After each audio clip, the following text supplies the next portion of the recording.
can we get full-time bully Aspinall after this smear campaign? How are you going to be on the comeback? Right, when I come back, there is no more Mr. Nice Guy. Nice Tom, when it comes to MMA, he's gone. And I'm going full bad guy, I think. What are you left feeling after the fight? Well, look, if you were sidelined from doing your job for like 15 months, not allowed to do anything, you train your ass off for 6 months for a fight, then to get double eye pokes, be left with no vision for nearly 6 weeks because of an illegal move. How do you think I feel? Not feeling fantastic. Tom Aspinall has finally spoken up, and the MMA world has been shaken to its core, because the man who built his entire persona on humility, respect, and raw heavyweight skill has reached a breaking point nobody ever imagined. The second he started talking, fans immediately realized this wasn't the calm, measured British heavyweight they were used to.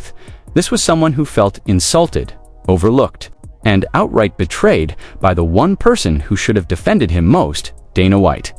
According to Tom, the UFC president didn't just question his toughness after the brutal eye poke that stopped the Ciryl Gane fight, he downplayed it, mocked it, and acted like it was nothing more than a small inconvenience, rather than a career-altering injury.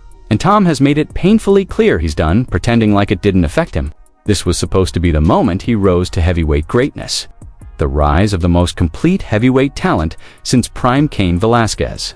Instead, the conversation turned into whether he quit early, whether he gave up, whether an eye poke that left him half blind for nearly 2 days was a real reason to stop a title fight. And Tom has stood firm. He didn't quit anything. He protected his long-term vision, his family's future, and his entire career. Because in the heavyweight division, losing even a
you know, something needs doing about it. Yeah, look at that.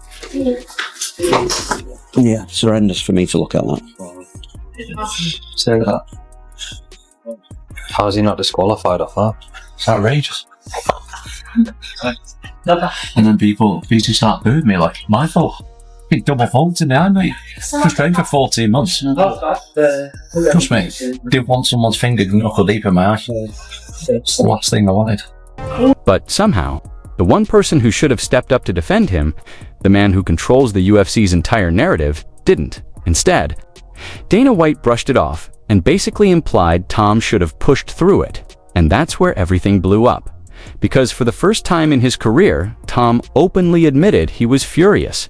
Furious at the backlash, furious at the disrespect, furious that fighter safety gets tossed aside the moment money is at stake. Furious that eye pokes, one of the most common and dangerous fouls in the sport, continue to be ignored until someone's career is hanging by a thread. Tom pointed out that if this were a cut, a broken bone, anything else, people wouldn't question it. But because it's an eye poke, suddenly every fan becomes an expert. Suddenly everyone pretends vision doesn't matter. The worst part, this isn't new. Eye pokes have derailed careers for years. Fighters like Stipe Miocic, Daniel Cormier, Bilal Muhammad, Leon Edwards, many have suffered serious damage. Fights have ended in no contests.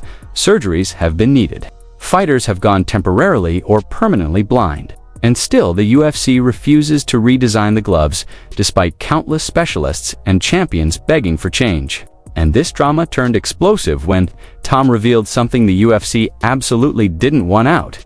He's seriously thinking about leaving for boxing when his contract ends, not someday immediately when the last fight is gone. And fans were stunned because Tom has always been loyal. But even he's reached the point where boxing looks safer, more respectful, and far more financially secure than staying somewhere that didn't defend him when he needed it most. This isn't a rumor anymore. It's a heavyweight star ready to detonate. The Francis Ngannou effect is real. Fighters watched Ngannou walk away, make millions, and prove the UFC isn't the only gateway to global superstardom. Tom saw it too. Imaging, CT and MRI confirmed orbital soft tissue trauma. Confirmed! This is confirmation, okay? Orthoptic evaluations demonstrated impaired binocular coordination and restricted ocular motility. This is what the scans are revealing, guys. That doesn't sound good. I feel weird celebrating this because it's like we were correct and we're not lying and we're not making shit up. But also it's like, oh God, we were correct. This is terrible. This is really bad. You know, so it's a weird in-between that I'm at. Bilateral traumatic Brown's syndrome.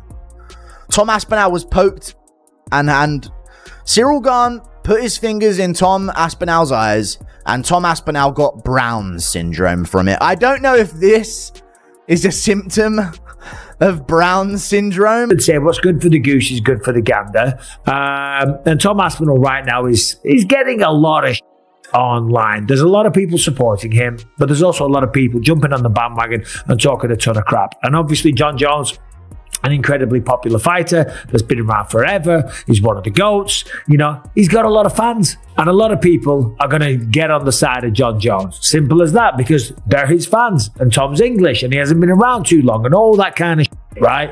But the reality is, he said that Tom Aspinall is incredibly overrated, and he's quite simple. All he has is a good 1-2. He has a beautiful 1-2. I got to learn a lot about his patterns in his last fight. That's really about it. That's the one thing that he's setting up real nice. That's it. That's all he's got. He's got a good 1-2. It's dangerous. He can knock people out. He got Curtis Blade with it. He did a bunch of other people.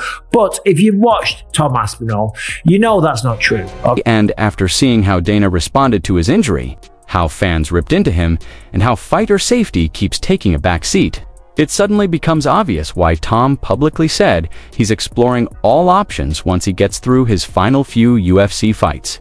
He knows his value. He knows boxing money changes generations. He knows heavyweight boxers make in one night what many UFC heavyweights don't see in their entire prime.